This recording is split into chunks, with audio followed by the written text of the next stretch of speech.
Oh, jeez. I just finished my bag of frozen taquitos, so if you smell it through the screen, I'm sorry.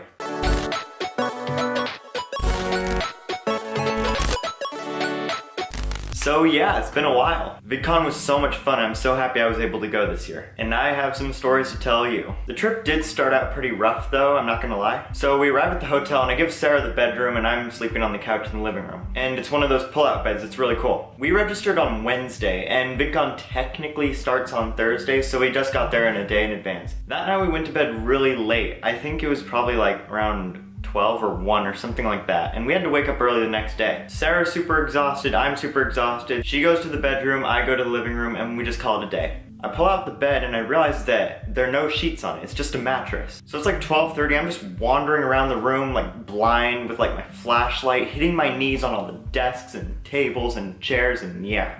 I can't find these sheets anywhere. Then I realized, oh crap, they're in Sarah's room right now. Which, by the way, I feel like it should be at least in the closet that's out in the open, like near the living room. However, I didn't want to wake Sarah up, so I'm searching the room trying to find something that I could use to sleep in, because obviously I don't want to sleep on just a bare mattress, that's kind of gross. So I fold up the bed and start looking for some blankets. I realized all the blankets were in her room also, so I wandered to the bathroom and find my shower towel and use that as my blanket for the night. So I'm wrapped halfway in a towel, I fall asleep on the couch, and then I wake up at around 3 a.m. on the floor. So I wake up that morning and tell Sarah exactly what happened, and she laughs and said that she was on Twitter till 2 anyway, so I should have just came in. That was one of the biggest face palms of my life. Ow. But after that little fiasco, VidCon was so much fun. At one point I see Nick, or Jonah from David Dobrik's vlogs. I was stuck riding down an escalator as he was going down the stairs down to the floor below where I was going to.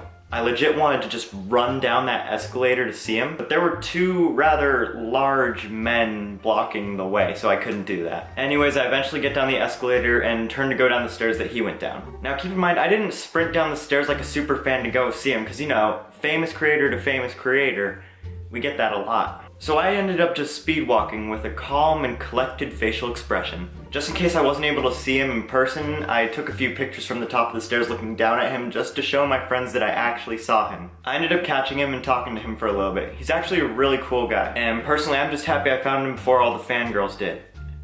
And speaking of fangirls, I woke up super early the second day to see Smosh Games, but what I didn't realize was that Liza on Demand was premiering right after that panel. I ended up getting there early enough to get a seat right in the front row in the middle. So you know, I was just hanging out there on my phone for about an hour, and when it was time for the panel to start, I put down my phone and looked behind me, and I kid you not, 80% of the people behind me were about 13-year-olds wearing Liza merch. This panel was almost like the precursor to the Liza on Demand. And the funny part is I looked even further back and saw the moms of these children just clumped together in the back row, like in the very back. They were either checking their watches to see what time this would be all over, or they were looking through a Reader's Digest magazine, like mature adults do. After the panel ended, I grabbed my bag, and right as I turn around, it's a stampede of 13-year-olds just running for my spot. I was mortified. I got pushed out of the way, back against the metal gate that blocks the creators from us. But hey, it's okay, I still got some free Liza pins for it. Probably in the top 10 scariest moments of my life. It probably took me around 5 minutes to nudge my way out of the crowd, you know? Once I got out, I turned around and just saw a mass of people just flooding towards the stage. And with half the convention going over to the stage, I thought it was a good time to get some lunch because I was hungry a lot. Shout out to the squad that made me food for 3 days. Actually, I was gonna be part of Good Mythical Morning, the special VidCon edition. However, the person putting it on said that they didn't get my email and it was in her junk folder. So I wasn't able to be a part of it, which really stinks, but it's fine. I'll just see him backstage at my panel next year. I also got a lot of free stuff, like tons of business cards, a wristband that only tightens, so you can't take it off. To get this off, I'd use a circular table saw, so just kidding, I just used my teeth.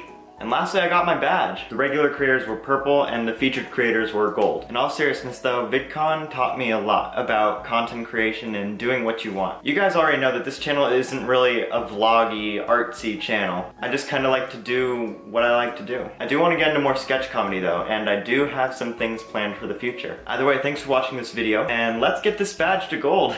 See you guys.